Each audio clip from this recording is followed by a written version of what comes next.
Hi guys. To start with, for those who actually care, it's been a long time I've been on this space, and I had a lot of things doing during the World Cup, so I couldn't exactly meet up with the World Cup and make videos and content about the World Cup. But I got caught up with a lot of things in between, and for real, I'm sorry about that. I'm really sorry about that. But now the World Cup is over. We're done with the World Cup. Congratulations to Spain. They deserved the World Cup. To be honest, they deserved the World Cup. And this video is just going to, aside the apology, this video is just going to be me breaking down the whole World Cup as a whole. What I think about the World Cup, what I think about some big teams in the World Cup and how they performed. And it's going to be a long video, so and this is going to be for YouTube, my YouTube subscribers. So please subscribe on my YouTube channel. And okay, let me just get right into it. First of all, I want to talk about the Portugal, Ronaldo, Bruno, and Roberto Martinez situation. During that period, I was just laughing at video content I saw. I was just laughing at the tweets, the pictures and every other thing I saw that period. But for me, I think we were not blaming the right person, and which for me the whole situation was based on Martinez. I mean, Roberto Martinez, the Portuguese manager. I think I think we should even be blaming the Portuguese football federation to start with. Why would you employ a manager that led Belgium's golden generation to win nothing? He led Prime Hazard, he led the likes of Prime De Bruyne, Courtois, Vertonghen, and Vermaelen, and the rest, and even Romelu Lukaku, and he won absolutely nothing with them. And then you guys feel like it's going to be best to employ such manager. I think the Portuguese football federation got it wrong from the onset. I mean, he's done his bit during the Nations League. That was probably the best he could deliver, and he did what he could do. He won that. But then the whole World Cup, I mean, that was probably supposed to be Ronaldo's last World Cup anyway. So I get why Ronaldo fans are angry, but I don't think your anger should be on Bruno Fernandes. Honestly, I think Bruno Fernandes should have done more. But if you look at the coach's tactics, he was even clueless. Because okay, for me, I think Ronaldo shouldn't even be in the starting lineup to start with, because Bruno Fernandes had to do more than what is required of him to do. He had to be the one in the coach's tactics anyway. He had to be the one pushing forward. He had to be the one present for Ronaldo. For a 41-year-old, I mean, it's normal. He can't do so much as expected of him anymore. But I mean, Bruno was just the only one that could take the blame, because in the likes of within Bruno, João Neves, Nuno Mendes, Ruben Diaz, and even Vitia is like the one with the most potential, but the one that has won the least amongst all of them. So I understand why Bruno was the one to be blamed in the whole situation. But for me, I don't think Bruno should have been blamed in that situation. And let's just get over with that. Argentina, I mean, Messi did just so great at the World Cup. I mean, he carried Argentina right from day one, a hat-trick, until the last day. I mean, he couldn't do much against Spain, because we know how compact Spain can be, and I'm still going to get right into that. We know how compact Spain is as a team, so he couldn't exactly do much against Spain. Spain's midfield, I mean, the midfield of Rodri, I mean, he's never going to do much against Rodri. So I think Argentina, they were low-key underrated during the World Cup. Nobody would have thought they would get to where they are. But I mean, the Messi had a lot to do with that, and I don't think Messi's World Cup or international campaign should end in tears like he did yesterday. For me, I mean, you've done more than what is expected of you. To be honest, for me, nobody expected you would do this again at 39-year-old, 38 going to 39 in the World Cup. No, nobody expected you could do this. Nobody expected you to do this, but you did even more than expected. You were competing with the likes of Prime Mbappe prime Haaland, prime Kane, prime Bellingham. Oh no, I think he did more than what was expected of him to do so. But congratulations to Argentina on the other hand. I wish Lisandro won a back-to-back World Cup. The agenda would have been crazy for you. But I mean, second after winning the last World Cup tournament, great, good riddance, good for him. Great player he is. But I don't know. I'm just kind of concerned about his injuries now. His injuries they've been a whole lot for Man United fans, especially. His injuries has been a whole lot for Manchester United fans. But I hope he comes back stronger anyway.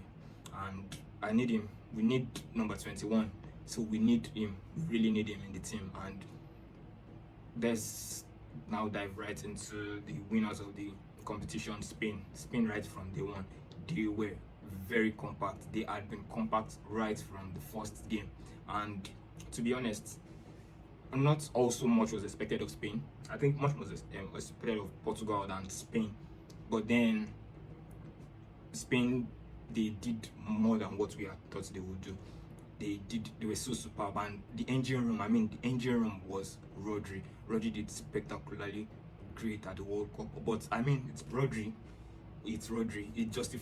This actually justified why he was given the Ballon d'Or the other about 2 years ago, yeah. And he did really great. I mean, player of the tournament, it could have been Messi if Messi had won anyway. But it had to be Rodri, conceding one goal. I mean, this is not about Rodri, this is about Spain's defense now. Kubasi conceding one goal in the whole tournament together with Laporte. I don't think anybody, that was like a pairing nobody expected would triumph in the World Cup, and they did very, very good. They did very, very well. Going forward also, Lamine Yamal, I don't think he did great at the World Cup. I mean, for his arrogance, for his confidence, I don't think he did so great at the World Cup. I think he performed way below everyone's expectation. And well, at 19 he has the World Cup. I mean, I think this is his eighth trophy, or eighth trophy at 19. He has done so good for himself, to be honest. Lamine Yamal has done so good for himself. I can't even criticize him. I mean, I've just learned to love players for who they are right now. I don't want to go into the Messi Ronaldo debate like we used to go, because it makes you not enjoy the prime years of one, and then you try to tilt towards enjoying just one. I don't want to do that. I think I just want to enjoy football as it comes. Yamal, I think, is a very great player, and I'm just going to enjoy seeing him play. I think that's good for football as a football fan, not just a Manchester United fan. Anyway, but for a football fan, I think it's just good if you try to enjoy the prime years of great players without having to compare all the time. So henceforth, I think I'm going to be watching now. I'm going to be looking out for Yamal. I think he's going up there. His height is just up there. We can't deny his greatness anyway. And I'm going to be also putting forward my best 11 of the FIFA World Cup, and it should strictly be based on performance for me, because I think individually there are certain players that exceeded our expectation that we didn't even know from the onset. But at the end of the day, we still have to be considerate of those who later won the competition. And this is me referring to Vozia, I mean Cape Verde's goalkeeper. For me, I think it should be the goalkeeper it should be the starting goalkeeper in the best 11. But no, I'm just going to give it to Unai Simon. And before I go there, I'm going to be going with the 4-1-4-1 formation, and I'm going to explain why as the video goes on. So I think my goalkeeper is just going to be Unai Simon. I mean, considering one goal throughout the tournament, he didn't have to make a single save, and that was strictly because of his defense. The defense was solid all World Cup. His midfield retained the ball so well that his defense didn't have so much to do, hence him not having so much to do, also only considering one goal, and keeping a clean sheet against Argentina for 120 minutes without having to make a single save, and also keeping a clean sheet against France attack for a whole 90 minutes without having to make a single save. That's spectacular. That's so good. So I feel Unai Simon, thanks to his defense, but Unai Simon as my goalkeeper position. And for my right back, Pedro Porro was solid coming into the tournament with the bad season he had with Tottenham, and he was able to maintain his composure. Mentally, it could have affected him with the season he had with Tottenham, but he was still able to he was able to maintain his calmness, and I think he got 2 goals in the knockout phase, and 2 very important goals for Spain, by the way. So Pedro Porro as my right back position. My right central back, I'm just going to give it to Kubasi. 19-year-old, nobody expected him to be what he turned out to be in the tournament, and for me also, he was rightfully given the young player of the tournament. I mean, yeah, he rightfully deserved it. He could have been. Yeah, we all thought it was going to be Yamal before the start of the World Cup, but of course, I said it earlier, Yamal disappointed. So Kubasi, right central back, left central back for me is going to be Lisandro Martinez. A lot more is expected, has always been expected from Lisandro Martinez from Manchester United fans. I'm not surprised personally because I love him. I know what he's capable of, but he's just, the only issue he's having is his injury, and I hope he gets over it very soon. In fact, this injury at the finals, I feel like if he was there, if he was at the finals, if he had played the 120 minutes, I feel Argentina had a better chance of winning. And also, I feel if Enzo had not gotten a red card anyway, I think Argentina had the chance of dragging it into the penalties. But I mean, it is what it is. So Lisandro Martinez as the left central back spot for me, and then the left back Cucurella was fantastic. I mean, I didn't like him as a Chelsea player because I know he's good, I know what he's capable of, but I didn't exactly like him as a Chelsea player because of his arrogance, because of he's always too aggressive. He's a good defender, don't get me wrong, but now that he has transitioned to Real Madrid, I think I'm going to start enjoying loving him. I'm going to enjoy loving him as a Real Madrid player now. So I think he had a very fantastic World Cup. He has the left central back spot for me. The middle, as the only DM, I'm going to be going for Rodri. I'm player of the tournament.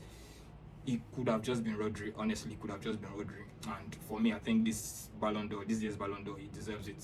He deserves it so much. Even with the injuries he's had in the last couple of months or year, yeah, I think he deserves the Ballon d'Or. Honestly, leading Spain to this is the second World Cup they are winning after the first in 2010. I think he deserves the Ballon d'Or.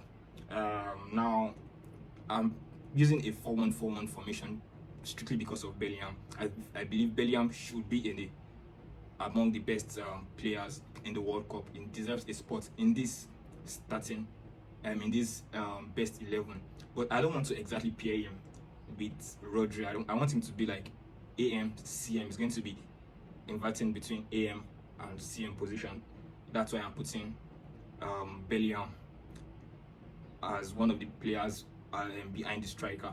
So, but let me not get into that. By my left forward, I'm going to be having Mbappe had a spectacular World Cup. I mean, everybody expects much from a World Cup. Mbappe had a fantastic tournament. Highest goal scorer, golden boots, and he had about 4 assists also to his name in the World Cup. Now has 22 goals in the World Cup.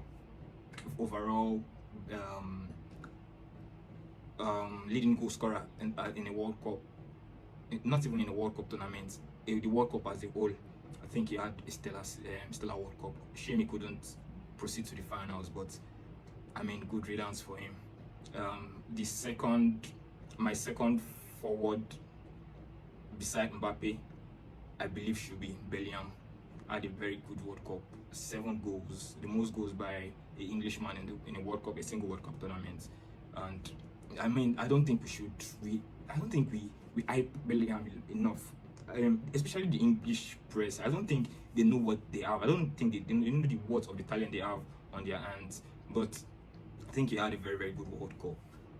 Beside him, I'm going to be having, of course, Lionel Messi. He's going to be playing as the AM for me. Behind the striker, Messi. Fantabulous. He had a very good World Cup anyway. I don't think we have to say much about Messi. So, yeah. The right forward, Olise. I mean, I wouldn't say not much was expected of Olise anyway, but I mean, we know what he's capable of. He had a very good season, about 60 plus goals and assists this campaign, this season. I think it was spectacular. It was very spectacular. And of course, as the standing striker, the lone striker, Alan, his first World Cup, and he had a couple of goals. I think he did so great in the World Cup. And again, congratulations to Spain winning the World Cup. I believe they were compact enough. They deserved it for me. I believe they deserved it. They were compact, and then they showed the world what they are capable of. And kudos to their coach, to the manager. I think he did so. He's a good manager, a very, very good manager, a brave manager, and it's showing off. It's paying off right now. He's won them the Euros. He won them the Nations League, and now he's won them the World Cup. I think he's not getting enough accolades for this, but I think he also had a very fantastic World Cup. He has to be the manager of the World Cup, the best manager of this World Cup, if there's anything like that. Anyway, yeah. So yeah, thank you guys again. I promise to be very consistent now. The World Cup is over. I think club football, I'm going to be dropping a couple of other videos, my reactions about the transfer market and everything that goes on in the world of football. Thank you very much, and see you soon.